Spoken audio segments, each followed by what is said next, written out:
What's going on, everyone? Welcome back to my channel. We're looking at our second Future Dog Bet of the year, and we are looking at those Baltimore Ravens to win the AFC. If you're new to my channel, hit the subscribe button, like this video, comment down below. Let me know what you think of the Future Dog Bet that I'm going to be making today. Now, let's not waste any time. Let's get into why I'm going to be betting on the Ravens to win the AFC. Quick overview of my Future Dog series. This is where I scour the books to look at what plus money future bets you should be making, where you should be making it, and why. Now let's talk about why I'm going to lock in this bet. Right now the Ravens sit at 6-3 atop the North, currently my underdog division winner that I picked at the beginning of the year. And overall in the AFC they sit third behind Buffalo and Kansas City. What do you need to win the AFC? You have a conference that has Josh Allen, Patrick Mahomes, Joe Burrow. You need a quarterback. Lamar Jackson is probably one of the underdog quarterbacks in the AFC. He's rarely talked about. When people do talk about him, they talk about his flaws more than they talk about what he's done in the league.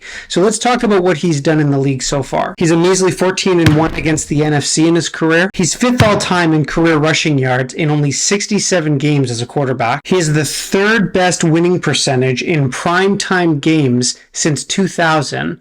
He sits behind only Josh Allen and Peyton Manning. He's 47-20 in his career. He's thrown 100 touchdown passes. He's easily top 5 elite quarterback in the NFL right now. Baltimore can't do much more on offense to make the case that they can win the AFC. They sit 13th in total yards. They're second in total rushing yards. They're 5th in points scored, and their offense is 8th in turnovers. Defense, they rank anywhere from 10 to 20, but they address that in the trade deadline by adding a few key pieces. They need a home playoff game. They sit a half game behind Buffalo right now. Let's take a quick look at the Ravens' schedule going forward.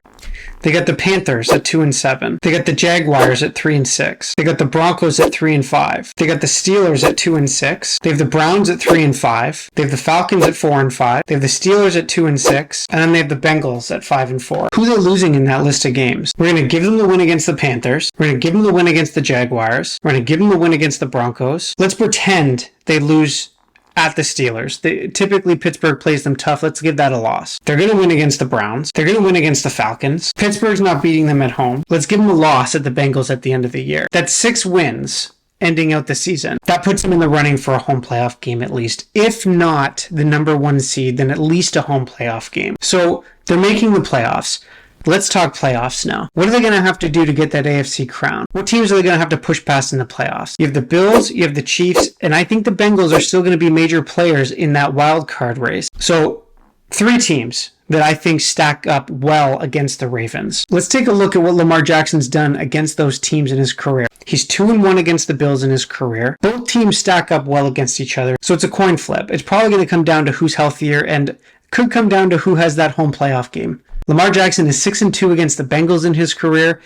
Ravens already beat the Bengals at the time I filmed this video. They stack up well against the Bengals. So the last team that they have to get past in the playoffs, my hated Chiefs, where Lamar Jackson only has a 1-3 record. But it's a new year. Now, a lot of people are going to point to the fact that Lamar Jackson hasn't had that much success in the playoffs.